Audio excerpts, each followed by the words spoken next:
4 pessoas são levadas para a delegacia suspeitas de furto e receptação em Lagoa Formosa. Vereador da carona é rendido por assaltantes e tem o carro levado em Varjão de Minas.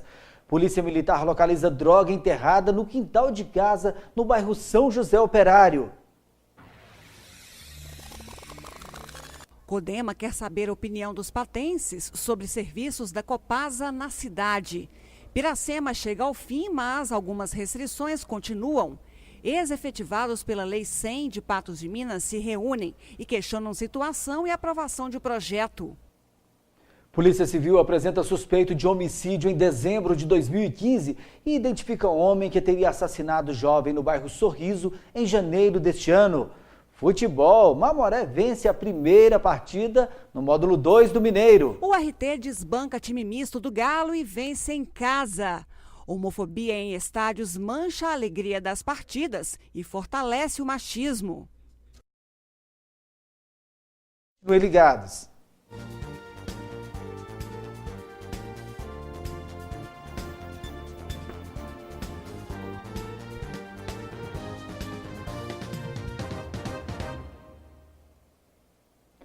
A Polícia Militar de Lagoa Formosa apreendeu nesta segunda-feira 2 menores e prendeu outros 2 suspeitos de furto e receptação.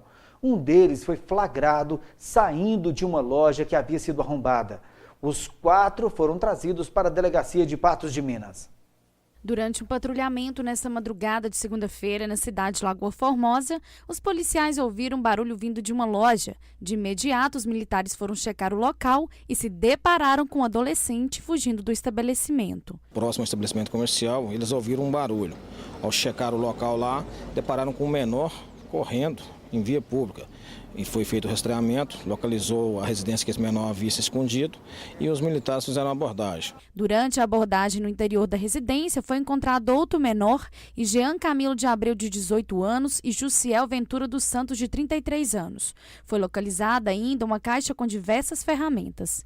Foi encontrado nessa residência lá uma caixa contendo várias ferramentas, as quais haviam sido furtadas hora antes da abordagem. Apenas o Jean aí que tem passagem por furto. Os outros menores e o outro maior não têm nenhuma passagem policial. A gente retornou ao estabelecimento comercial onde havia sido arrombado, detectou lá que havia algumas telhas que haviam sido retiradas e durante a varredura no local foram encontradas 2 facas que estavam com os menores e um celular de um dos menores lá que ele esqueceu lá no momento da fuga. Os suspeitos foram conduzidos para a Delegacia Civil de Patos de Minas e devem responder por furto e receptação. A gente trouxe eles à presença da autoridade policial e eles vão ser ouvidos aí pela autoridade competente. Depois de dar carona para 3 pessoas, um vereador da cidade de Varjão de Minas foi rendido e teve o carro levado pelos assaltantes. Um cerco foi montado na tentativa de prendê-los. 3 assaltantes renderam em Varjão de Minas um vereador e levaram o veículo da vítima. O vereador havia dado carona para os 3 indivíduos que anunciaram o assalto no meio do caminho. De imediato, a Polícia Militar foi acionada e houve perseguição. A notícia do assalto chegou à Polícia Militar. Os militares da localidade de Varjão de Minas já fizeram os contatos com toda a região e nós aqui de Patos de Minas já começamos a enviar os nossos esforços para as rodovias para que conseguíssemos aí localizar e abordar esse veículo. Enquanto uma das viaturas deslocava pela BR-365, deparou com o veículo próximo ao trevo de acesso a Patos de Minas. O veículo empreendeu fuga, tomou a MGT 354 aqui no anel rodoviário. Por diversas estradas vicinais ele tentou fugir, conseguiu aumentar um pouco a distância da viatura que o acompanhava, parou o veículo à margem da rodovia e os indivíduos que estavam em seu interior adentraram na mata próxima. O local foi cercado por policiais militares com o intuito de localizá-los. Foi realizado também um cerco na região. Um guincho foi utilizado para remover o veículo. A picape será devolvida ao proprietário, o qual compareceu em Patos de Minas. De imediato, as viaturas do turno que estavam disponíveis deslocaram para o local e nós iniciamos a operação de cerco na tentativa de localizar e prender esses autores. Os assaltantes ainda não foram localizados pela polícia. Depois de desconfiarem da atitude de um rapaz de 20 anos, a polícia iniciou buscas no quintal de uma casa e encontrou um pote recheado com pedras de crack. A droga estava dentro deste pote e foi encontrada enterrada nos fundos de um quintal de uma casa na rua Duque de Caxias, no bairro São José Operário. Foram 6 pedras de crack que, se fracionadas, renderiam outras 70 pedras para o consumo. Olha, uma guarnição policial realizava patrulhamento pela Rua Duque de Caxias, aqui na altura mais ou menos do bairro Brasília, quando visualizaram o indivíduo olhando por cima de um muro de uma residência até então abandonada, onde existem diversas denúncias que lá está sendo utilizada para o consumo de crack e vem sendo constantemente pelos traficantes enterrado drogas nesse ambiente. Imediatamente a guarnição tentou fazer a abordagem desse suspeito, o qual, ao perceber a presença policial, evadiu, pulou o muro, entrou dentro da residência e se escondeu. Foi realizado um cerco ao ambiente e ele foi abordado. Também foi localizado pelos militares R$ 574 em dinheiro e uma faca. Com ele foi encontrada uma quantia aproximada de R$ 500 em notas picadas e realizando uma busca pelo estabelecimento, um terreno grande, muita terra, foi encontrada uma faca e um terreno um pouco mexido. Escavamos o local e foi encontrado um litro com cerca de 6 pedras maiores de crack. Na casa foi preso um suspeito, Igor Pinheiro da Silva, de 20 anos. Ele já possui diversas passagens pela delegacia. Ele já é um velho conhecido, tem passagens por tráfico e o detalhe é que as mãos dele estavam sujas de terra, insinuando que ele realmente teria acabado de enterrar a droga. Igor Pinheiro da Silva, de 20 anos, foi conduzido ao presídio Sebastião Satiro. Daqui a pouco no NTV News você vai ver como foi a vitória da URT diante do time misto do Atlético. E homofobia em estádios mancha a alegria das partidas e fortalece o machismo.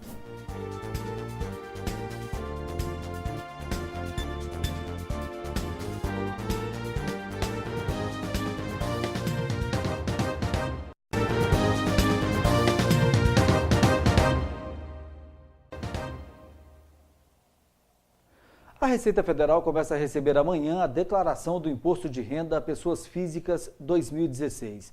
O programa gerador da declaração para ser usado no computador foi liberado no site da Receita Federal no dia 25. A data limite para a entrega das declarações é 29 de abril.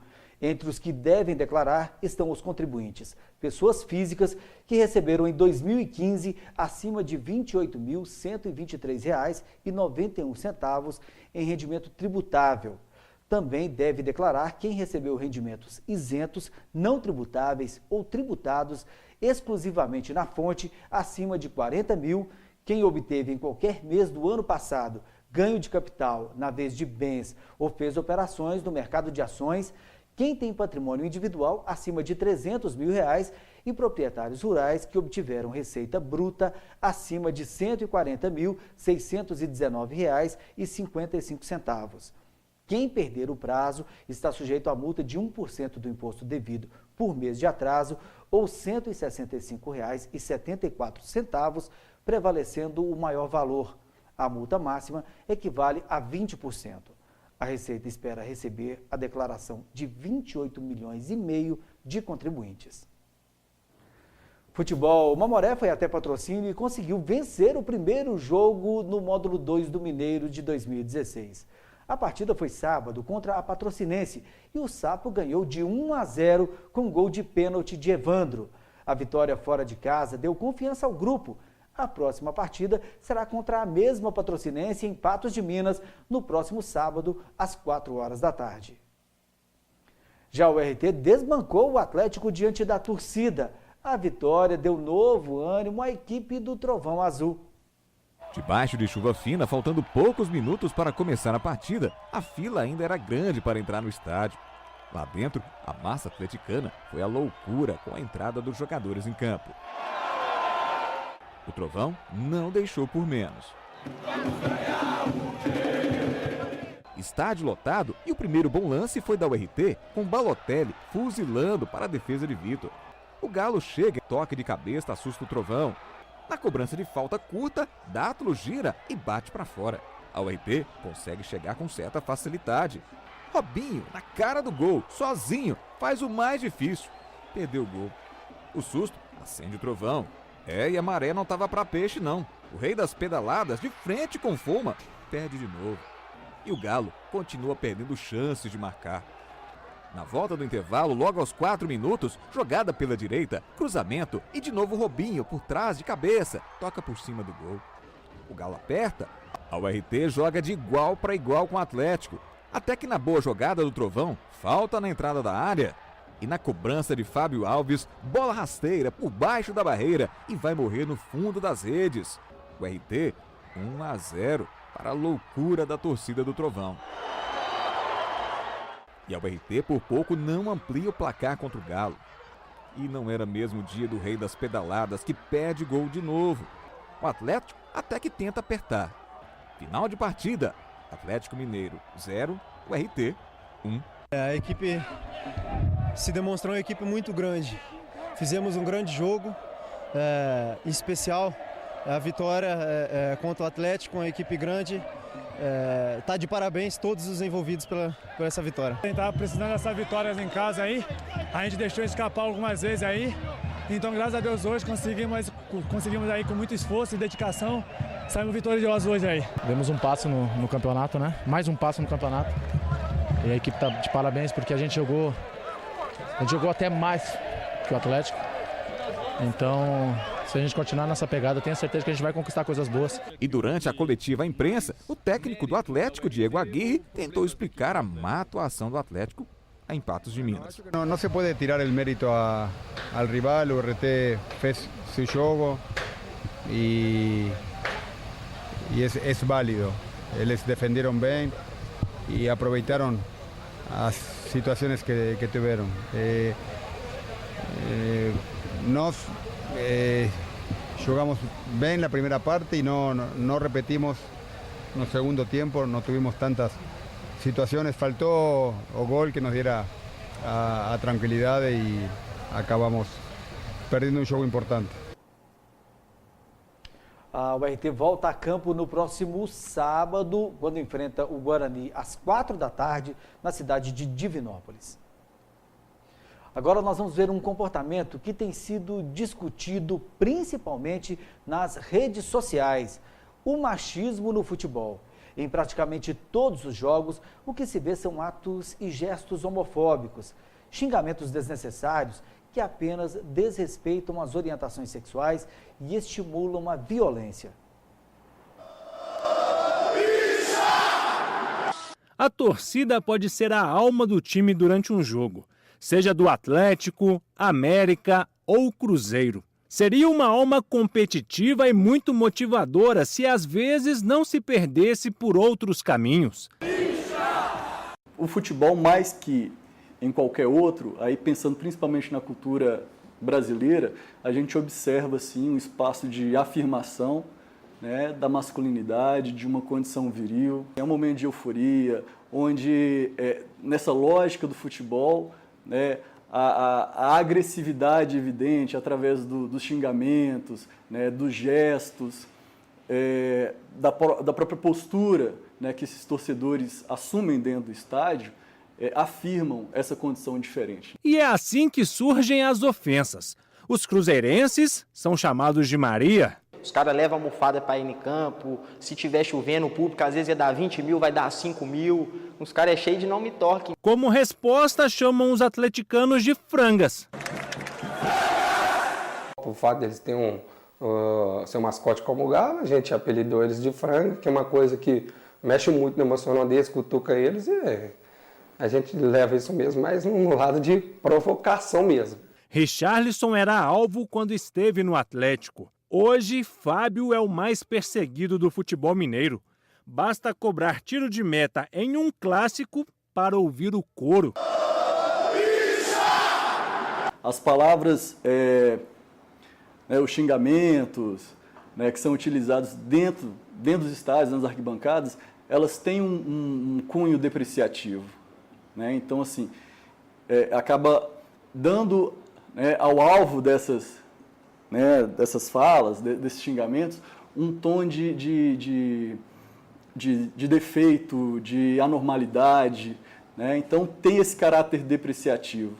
Assim como a gente pode observar em outros tipos de preconceito, né? Como expressões racistas, xenofóbicas.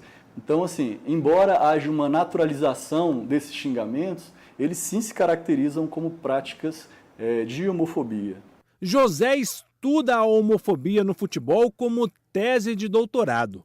Ele destaca que o Estatuto do Torcedor proíbe cantos discriminatórios, racistas e xenofóbicos, mas não tem nada claro contra a homofobia. Há um trabalho, tem sido desenvolvido aí uma série de discussões a fim de questionar essas práticas.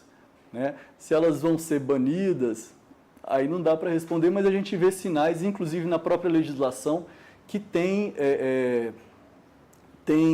colaborado para que essas discussões elas ganhem densidade, e elas tomem maior proporção. Para isso, o futebol teria que deixar de ser tão machista, algo que, infelizmente, parece distante de acontecer. Não tem como, porque eu não consigo chamar o cara de cruzeirense, o cara é Maria.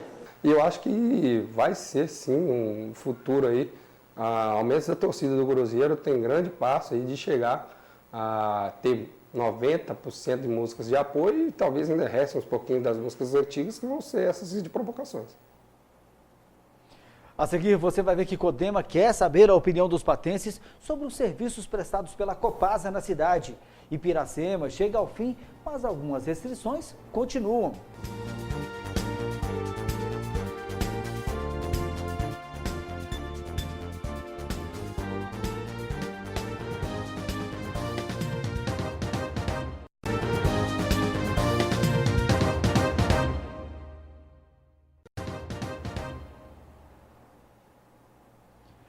Em visita ao Brasil, o Nobel de Medicina de 2008, por ter descoberto a relação do HPV com o câncer de colo de útero, o médico virologista alemão Harald Zur defendeu que a vacinação contra o HPV também deve ser realizada em meninos. Atualmente, a vacina é ofertada pelo Sistema Único de Saúde para meninas entre 9 e 13 anos. O médico também lamentou que o governo brasileiro só tenha incluído a vacina no calendário em 2014. O HPV está relacionado a 70% dos casos de câncer de colo do útero. Os serviços ofertados pela Copasa em Patos de Minas serão colocados em xeque. Diante de tantas reclamações, o Codema vai realizar uma audiência pública para ouvir as reivindicações da população. As reclamações sobre os serviços realizados pela Copasa em Patos de Minas são frequentes e surgem de diversos pontos da cidade. Na Rua Maestro Randolfo, por exemplo, a empresa realizou uma obra para a construção de uma rede coletora de esgoto que começa no entrocamento das avenidas Padre Almir e Paracatu e vai até o Pátio Central Shopping. A obra era para retirar o esgoto que era jogado de forma irregular no canal de água pluvial, que causa mau cheiro e transtornos para os moradores das imediações. Mas, após um longo trabalho, a reclamação continuou. Agora, a população pede para que a pavimentação seja consertada. O asfalto afundou em diversos pontos e causa transtornos, além de riscos de acidentes. Aí depois que eles arrumaram essa obra aqui, graças a Deus o mau cheiro terminou, entendeu? Mas o transtorno ficou muito pior. Pior pelo seguinte, porque quando chove, empoça a água aqui tudo, vocês podem mostrar aí, ó. E aí não tem como a gente embarcar o cliente, não tem como a gente desembarcar. A gente termina de lavar o carro, tem que pegar o rodo e sair rapando e jogando tudo para lá, porque o cliente vai embarcar aqui, não tem como. E eu já reclamei para a Copasa, já reclamei para o pessoal da empresa e eles não resolvem nada. Simplesmente não resolvem nada. Então tá muito ruim mesmo. Em janeiro, a tubulação de esgoto da Copasa, que existe dentro de um aras, começou a vazar, despejando esgoto em toda a área. E, mais uma vez, gerou reclamação. A água está represada, está causando muito transtorno, porque a gente precisa usar a pista, e a pista está toda debaixo d'água, como que não tem como usar. Qualquer um pode ver, que conhece, sabe que a água do rio está barrosa. E essa água aí é uma água preta, suja, fedorenta, característica bem que é um esgoto. Diante de tantas denúncias, o Codema quer saber se os patenses estão satisfeitos com os serviços de abastecimento de água e coleta e tratamento de esgoto em Patos de Minas e pretende realizar em maio uma audiência pública. Esta será a segunda realizada pelo Codema para tratar dos serviços prestados pela Copasa. Em agosto de 2014, a companhia se comprometeu em concluir as obras de estação de tratamento de esgoto e iniciar o serviço até o ano de 2015. Mas o Rio Paranaíba continua sendo poluído. O órgão vai questionar a cobrança de taxa de esgoto que vem ocorrendo desde 2010. Além do serviço de abastecimento e tratamento de esgoto, a qualidade das obras executadas também será discutida. Os conselheiros acham por bem fazer uma nova audiência pública, onde vai colocar lá que para as pessoas apreciar se ela realmente esse é o serviço que ela quer da Copasa, se é isso que está sendo pago, está sendo justo pelo que a Copasa está oferecendo e os andamentos que tem normal. Na questão ambiental, o nosso desejo é que isso termine, faça logo as obras necessárias e que o tratamento seja realmente um tratamento.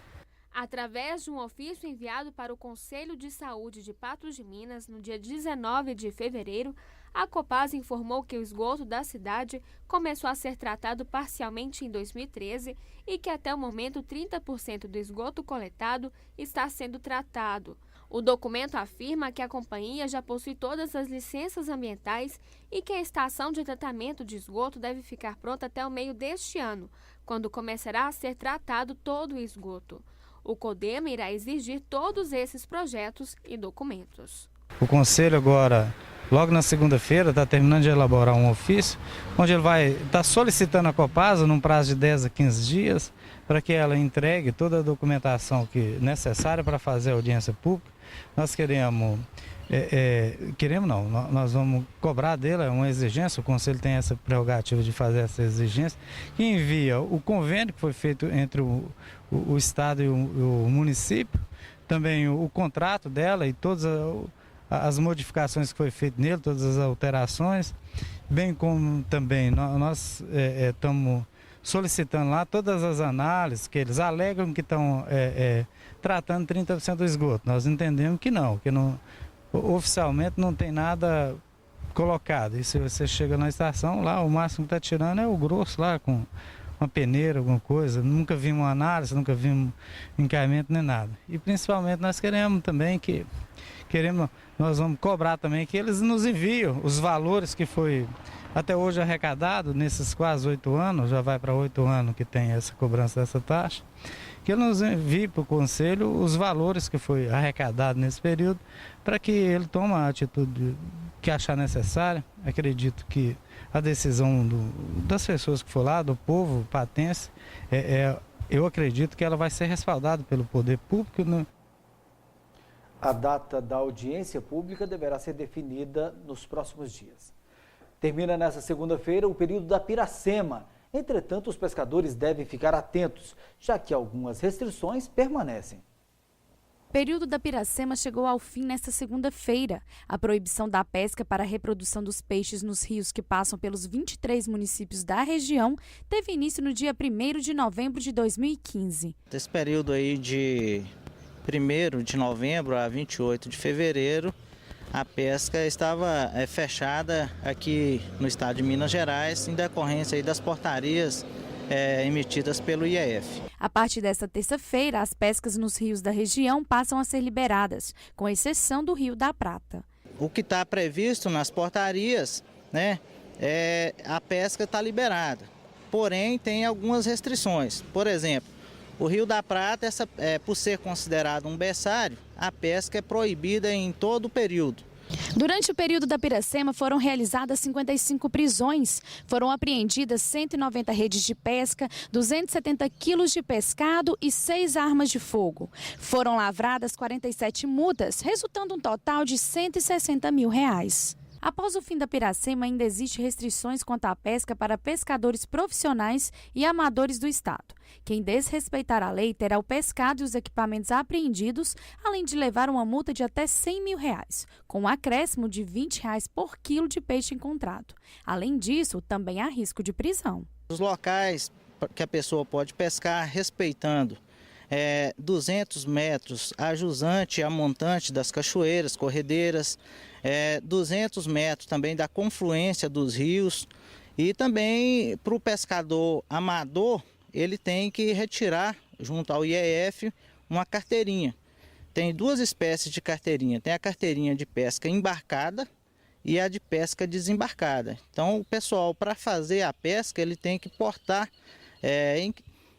em que pese as pessoas entenderem que está liberada a pesca, mas existe esses requisitos que a pessoa tem que preencher.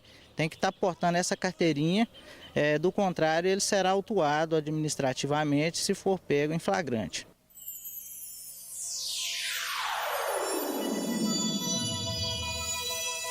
Precisou de óculos? Vem direto para New Color. 3 óticas em Patos de Minas.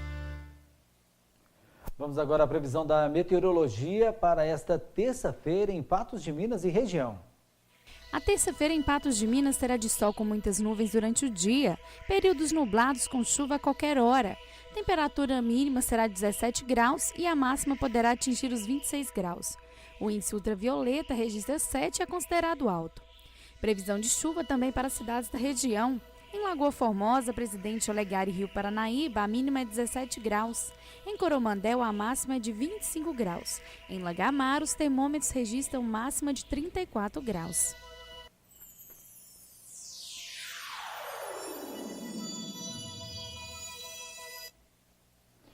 Já no NTV News vamos mostrar a crise enfrentada por um dos jornais mais tradicionais, o Estado de Minas. E ex-efetivados pela Lei 100 de Patos de Minas se reúnem e questionam a situação.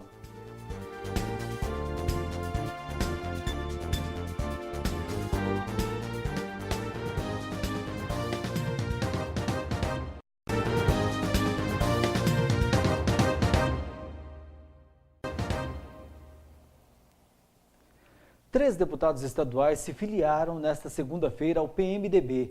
Com isso, a bancada estadual PMDBista vai para 13 cadeiras, superando o PT com 10. Os novos filiados são Tiago Cota, ex-PPS, Isauro Calais, ex-PMN e Douglas Belo, ex-PSC. Segundo o vice-governador e presidente estadual do partido, Antônio Andrade, 10 deputados da base aliada manifestaram interesse em se filiar. 3 foram aceitos segundo critério territorial, onde faltam representantes da legenda. A Lei 100 ainda é motivo de preocupação. Em reunião, os ex-efetivados em Patos de Minas tomaram conhecimento de um projeto apresentado pelo governo. A Lei 100, que visa garantir vagas efetivas aos servidores contratados da Rede Estadual da Educação, foi sancionada em 2007. No ano de 2007, o então governador enviou uma proposta, um projeto de lei para o Legislativo de iniciativa do Executivo para que o Estado efetivasse os servidores da educação que naquela época trabalhavam a título precário, ou seja, mediante contratos administrativos. E naquela ocasião, a Assembleia Legislativa do Estado de Minas acatou esse projeto de lei de origem do Executivo, mesmo contrariando o parecer da Procuradoria-Geral do Estado, da Advocacia-Geral do Estado, que entendia pela inconstitucionalidade dessa lei. E então, em 2007, essa Lei 100 ela foi aprovada e sancionada pelo então governador do Estado. Mas, em 2014, os trabalhadores que se encaixavam nessa situação foram surpreendidos com a notícia de que seriam exonerados, pois a lei teria sido considerada inconstitucional pelo Supremo Tribunal Federal. A Procuradoria-Geral da República, na pessoa do advogado-geral, do Procurador-Geral da República, ele ajuizou uma ação no Supremo Tribunal Federal questionando a constitucionalidade dessa lei, pelo fato daqueles servidores terem sido efetivados sem ao prévio concurso público, o que é exigência para o ingresso na administração direta ou indireta, de acordo com o artigo 37 da Constituição da República. O Supremo Tribunal Federal é a última instância da justiça brasileira, então essa decisão ela é irrecorrível. Já que não cabe recurso, O governo de Minas enviou para a Assembleia Legislativa de Minas Gerais, no dia 15 de fevereiro desse ano, um projeto de lei que propõe que os efetivados permaneçam com cobertura do Instituto de Previdência dos Servidores do Estado de Minas Gerais até dezembro de 2018. Pela proposta anterior, a cobertura seria encerrada em 10 de fevereiro deste ano. O documento também propõe que seja restabelecido o vínculo com ex-efetivados pela Lei 100, que estavam de licença médica até o dia 31 de dezembro de 2015. A proposta é que eles continuem a receber a mesma remuneração mensal desta época, quando houve o desligamento. O pagamento da remuneração será garantido até que o servidor realize uma nova perícia médica e cada caso será avaliado individualmente.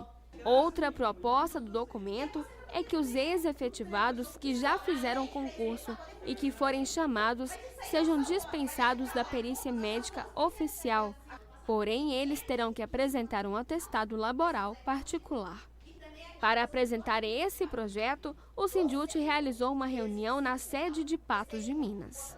Efetivação sem concurso, a gente nem fala, não existe, porque a Constituição Federal, desde 88, determinou que ingresso no serviço público só através de concurso. Então a gente não está lutando para estabilizar ninguém, a luta nossa é para que as pessoas adoecidas tenham seus direitos resguardados, direitos trabalhistas, né? E quem está de licença para tratamento de saúde, mantenha o vínculo com a Previdência e que receba até a pessoa resolver a situação. Ou a pessoa melhorar e voltar a trabalhar, que é o que a gente mais quer, a gente quer servidor sadio, saudável, ou então a pessoa vai aposentar por invalidez. Durante o encontro, os ex-efetivados mostraram suas preocupações. Estou doente. O que a senhora tem? Eu dei um problema no braço, uma inflamação no tendão do braço, e aí não voltei. Peguei licença a primeira vez, fiquei 2 anos e 6 meses sem trabalhar. E agora, o que a senhora acha que vai acontecer? Não sei, só Deus sabe. Não, eu fiquei em ajustamento 4 anos e já tem 1 ano que eu estou afastada, né? Porque caiu a lei, eu perdi o ajustamento, aí eu fiquei afastada de licença. Precisa ser resolvido, são 25 anos jogados fora, que tem que ser, né? Tem que ter um esclarecimento e um retorno. A minha situação é que eu dei inapta, né? Depois de ter passado por perícia em Belo Horizonte, tudo foi justificado as minhas condições de saúde, que eu não tinha condições de fazer meu serviço normal. Inclusive, eu sou concursada e nem isso não serviu para mim poder me amparar. Eu fiz o único concurso que teve durante 28 anos de serviço, foi em 2001. Eu sou uma das primeiras concursadas, das primeiras classificadas. E nem isso me garantiu, nem meu direito de vínculo pelo problema de saúde, né? Enquanto o projeto ainda não é aprovado, a preocupação para quem precisa pagar suas contas continua. Segundo o advogado, não há possibilidade de recorrer da decisão do Supremo Tribunal Federal, mas os ex-efetivados podem lutar pelos seus direitos, como o FGTS e até danos morais.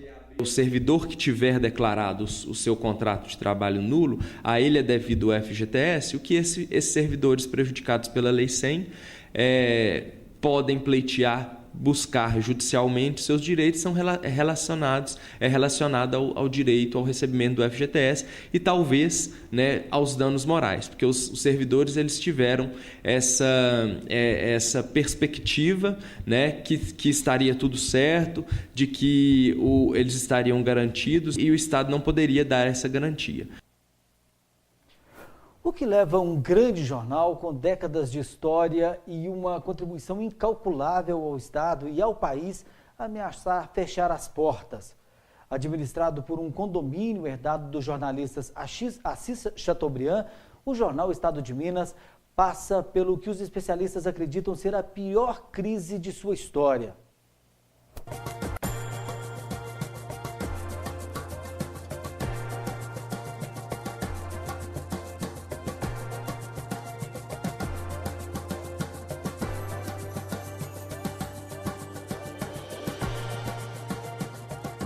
O grande jornal dos mineiros, como dizia o slogan, já não está tão grande assim. Criado por 3 jornalistas, o Estado de Minas completa, em 2016, 84 anos de história. No dia 7 de março de 1928, o jornal começava a circular na jovem Belo Horizonte. Um ano depois, Assis Chateaubriand, o magnata das comunicações, comprou o Estado de Minas, que passou a fazer parte dos Diários Associados. E quantos fatos históricos já passaram por essas páginas? O golpe militar de 1964, que começou nos quartéis mineiros. A cobertura da morte de Tancredo Neves, o primeiro presidente pós-ditadura. As grandes conquistas do futebol mineiro. Tem também as reportagens premiadas, como a série sobre os manicômios, feita pelo jornalista Irã Firmino em 1979. Tudo bem guardado na hemeroteca histórica da Biblioteca Luiz de Bessa. Quem trabalhou na redação por muitos anos sabe bem como o jornal se comportou ao longo da história.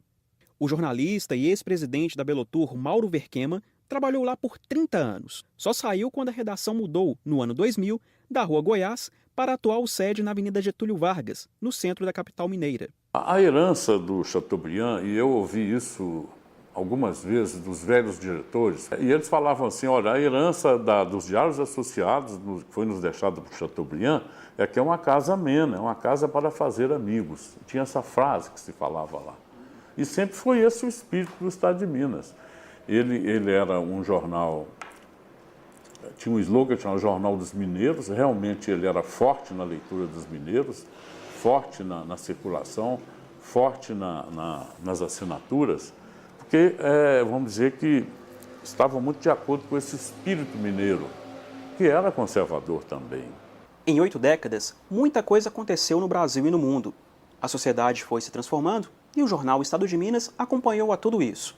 Ao longo dos anos, diversas crises aconteceram no Diários Associados, mas a principal publicação do grupo sempre esteve presente nas bancas e nas casas dos assinantes. Mas agora, em 2016, uma grave crise financeira está transformando quem dá a notícia em a notícia.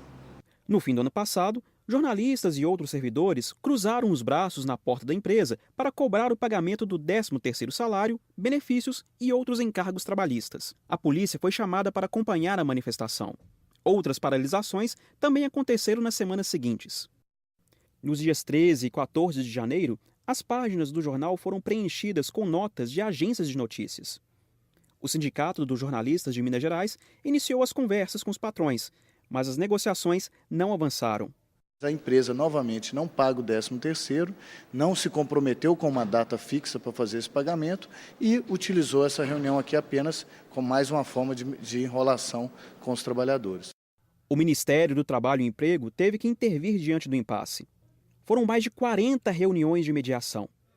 Enquanto patrões e empregados se reuniam, os Diários Associados pagaram o 13º em parcelas, mas os funcionários estão sem receber férias e outros compromissos. Você tem que ir também equilibrando essa questão da pressão, da força, de modo que possa haver o cumprimento daquilo que está pendente, mas sem, de qualquer forma, prejudicar ainda mais a preservação dos postos de trabalho. A atual crise assusta até quem já viu muita coisa dentro da empresa, como o jornalista Irã Firmino, aquele que fez a série dos manicômios. Agora é para valer mesmo. Nunca aconteceu isso de atrasar salário mesmo e não pagar. É a primeira vez que de fato acontece isso. No próximo bloco do NTV News, Polícia Civil apresenta suspeito de homicídio em dezembro de 2015 e identifica um homem que teria assassinado o jovem no bairro Sorriso em janeiro deste ano.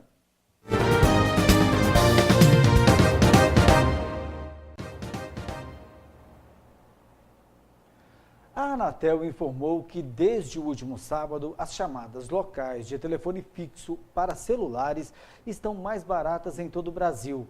A redução no preço varia de 14,95% a 22,35%, dependendo da operadora de origem da chamada. Outra mudança que começou a valer é a unificação das tarifas. Dessa forma, quem ligar de um telefone fixo para um celular do mesmo DDD vai pagar valor igual, independente da operadora de destino. A Polícia Civil de Patos de Minas apresentou nesta segunda-feira o suspeito de ter cometido um homicídio na madrugada do dia 26 de dezembro de 2015, no bairro Jardim Esperança. A vítima, conhecida como Zóio, tinha apenas 21 anos de idade e morreu perto de casa. Durante a apresentação, a Polícia Civil também divulgou foto de um suspeito de homicídio ocorrido no dia 20 de janeiro, no bairro Sorriso. Bruno Henrique Batista Cordeiro, de 20 anos, é suspeito de matar João Pedro Martins Silva, de 21 anos. Segundo informações, Zóio, que era vizinho e amigo de Bruno, teria pegado uma bicicleta emprestada com o acusado e ela teria sido furtada. A motivação também é uma dívida de bicicleta, né, em que o autor, pelo fato da vítima dever essa bicicleta para ele, acabou retirando a vida dele. Também eram vizinhos, também eram amigos. Tanto vítima quanto autor tinham passagens pela polícia. O crime aconteceu logo após João Pedro sair do presídio. Enquanto ele estava preso, Bruno ameaçou a vítima e sua família.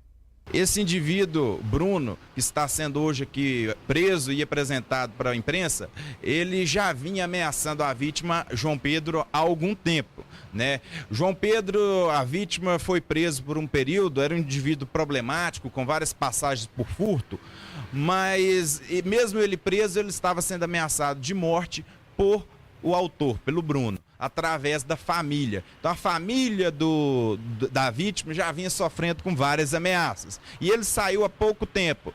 E esse pouco tempo que ele ficou em liberdade, o Bruno colocou as ameaças dele efetivamente em prática, né, e retirou a vida dele. Né, nós temos aí, foram 4 disparos, né, e ele veio a óbito. Durante a apresentação, Bruno negou sua participação no crime. Mas, para a polícia, não há dúvida que ele tenha cometido os disparos de arma de fogo. Ele foi indiciado por homicídio duplamente qualificado, por motivo torpe e por ter utilizado recursos que dificultou a defesa da vítima. Durante a apresentação, a polícia divulgou informações sobre outro crime cometido na cidade. O assassinato aconteceu no dia 20 de fevereiro deste ano, no bairro Sorriso. Segundo informações, a vítima, Carlos Henrique Gomes, de 23 anos, estava dentro de casa quando o crime aconteceu. Carlos Henrique ainda tentou fugir para pedir socorro, mas não resistiu aos ferimentos e morreu na sala da casa do vizinho. A vítima encontrava-se no interior de sua residência, mais precisamente em seu quarto, momento em que 2 autores, em uma bicicleta, adentraram o recinto chamando pelo mesmo. De imediato, então, ele foi ao encontro desses autores e foram escutados 4 disparos de arma de fogo, porém, visivelmente, ele foi atingido por um disparo na região torácica. De imediato, ele tentou pedir socorro, pulou o muro para a casa dos vizinhos. O SAMU foi acionado, a viatura da Polícia Militar estava bem próxima também ao local. A testemunha que estava dentro da residência onde ele clamou por socorro tentou inclusive estancar a questão do sangue, porém já veio a óbito de imediato. No mesmo dia, a polícia conseguiu prender um suspeito do crime. Segundo informações, Guilherme Henrique da Silva, de 25 anos, foi quem teria chamado a vítima pelo nome, atraindo ela até a porta. Durante os trabalhos, a Polícia Civil identificou o outro suspeito.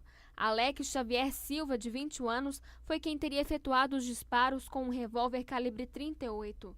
O motivo também seria uma dívida por causa de uma bicicleta, mas a polícia trabalha com a suspeita de dívida com o tráfico de drogas. Assim como no primeiro caso, vítimas e autores faziam parte do mesmo círculo de amizades. Alex, até então, não tinha passagem pela polícia. Foram 2 indivíduos, um encontra-se preso, que é o Guilherme, e o outro está foragido, que é o Alex. Né?